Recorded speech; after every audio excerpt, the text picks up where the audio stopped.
소방 훈련할 시간 있으면 일이나 하세요. 어느 회사 임원의 말입니다. 분기마다 하는 소방 훈련. 형식적으로 하거나 아예 건너뛰는 우리 주변의 모습입니다. 비상구가 어디 있는지 아십니까? 글쎄요, 본 적은 있는데 평소에는 그런 일 안 일어나요라며 방심합니다. 막상 위기가 오면 누구도 대응하지 못합니다. 정약용 선생은 목민심서 제8부 병전에서 엄중히 말합니다. 평화로울 때의 위험을 미리 살피지 않으면 갑작스러운 위기 앞에서 백성을 온전히 구할 수 없다. 병전, 군사와 방위를 관리하는 법입니다. 평화가 이어질수록 긴장을 놓지 말아야 합니다. 준비 없는 평화는 언제 터질지 모르는 재앙의 시작입니다. 조선시대 성인 남자는 군대에 가거나 그 비용을 부담해야 했습니다. 그런데 심각한 문제가 있었습니다. 부유한 집안은 옷감을 내고 군역을 면제받거나 권력 있는 집안 자제는 아예 명부에서 제외되기도 했습니다. 그 무거운 부담은 고스란히 가난한 농민에게 돌아갔습니다.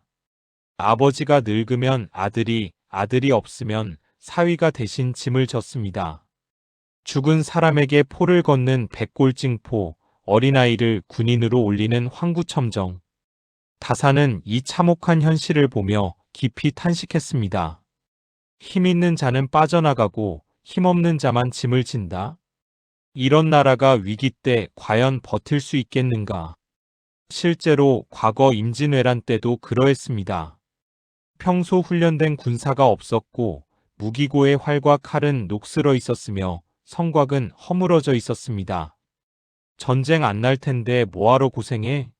라며 방치한 결과는 참혹했습니다. 정약용은 말합니다. 군역을 공평하게 나누지 않으면 위기 때 나라를 지킬 마음을 모을 수 없다. 오늘날은 어떻습니까? 여러 편법으로 병역을 피하려는 시도나 누군가는 편한 곳에서 시간만 채우는 불공정함이 여전히 존재합니다. 다사는 묻습니다. 마음이 돌아선 백성들과 함께 어떻게 나라의 위기를 이겨내겠는가? 정약용은 강조합니다. 군사를 많이 모으는 것보다 중요한 것은 제대로 훈련시키는 것이다. 조선시대 군사훈련이 있었습니다. 하지만 대부분 형식적이었습니다. 당시 많은 지방 수령들은 생각했습니다. 전쟁이 언제 날지 모르는데 훈련에 시간 쓰느니 농사나 짓게 하자. 그래서 훈련을 건너뛰었습니다. 장부에는 훈련했다고 기록하고 실제로는 하지 않았습니다. 무기 관리도 마찬가지였습니다. 관청 무기고에 활, 칼, 창이 보관되어 있었습니다. 하지만 점검하지 않았습니다. 활줄은 썩어 있고 칼은 녹슬어 있고 창은 부러져 있었습니다. 막상 전쟁이 터지면 쓸 수 없는 상태였습니다. 정약용은 이렇게 경고합니다. 평시에 게을리하면 위기 때 백성이 죽는다. 수령이 훈련을 소홀히 하고 무기 관리를 게을리하면 그것은 백성을 죽이는 것과 같다. 수원 화성을 지을 때의 이야기입니다. 정약용은 성을 쌓으면서 방어 체계를 치밀하게 설계했습니다. 성벽 높이, 포로 배치, 화포 각도 모든 것을 계산했습니다. 이 성은 실제로 싸울 수 있어야 한다. 그래서 실제 전투 상황을 가정하고 훈련을 시켰습니다. 사람들이 물었습니다. 지금 평화로운데 왜 이렇게까지 합니까? 정약용은 답했습니다. 전쟁이 없을 때 준비해야 전쟁이 왔을 때 막을 수 있다. 오늘날은 어떻습니까? 소방훈련. 형식적으로 모여서 건물 한 바퀴 돕니다. 실제 화재 때는 아무도 대응하지 못합니다. 지진 대피 훈련. 책상 밑으로 들어가는 신용만 합니다. 실제 지진이 오면 혼란만 있습니다. 안전교육. 동영상 틀어놓고 딴짓합니다. 사고 나면 교육은 했습니다 라고 합니다. 정약용이라면 이렇게 말할 것입니다. 마음이 당기지 않은 형식적인 준비는 아무것도 준비하지 않은 것과 다를 바 없다. 조선은 긴 평화를 누리며 전쟁은 이제 예질이야라는 방심에 빠졌습니다.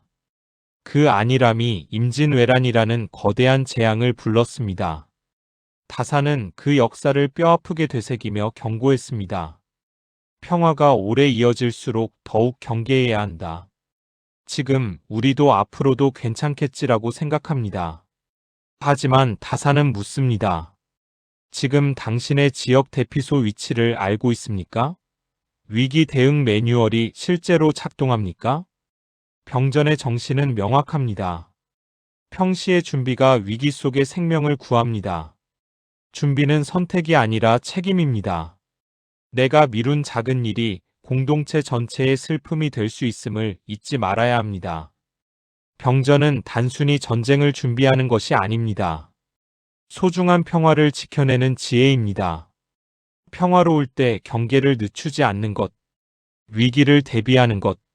리더는 공정한 기준을 세우고 우리는 그 기준 안에서 각자의 경계를 늦추지 않는 것. 그것이 위기 앞에서 우리 모두를 지키는 진짜 힘입니다. 다음 시간에는 제구부 형전에 대해 이야기하겠습니다. 구독과 좋아요 부탁드립니다. 건강하십시오.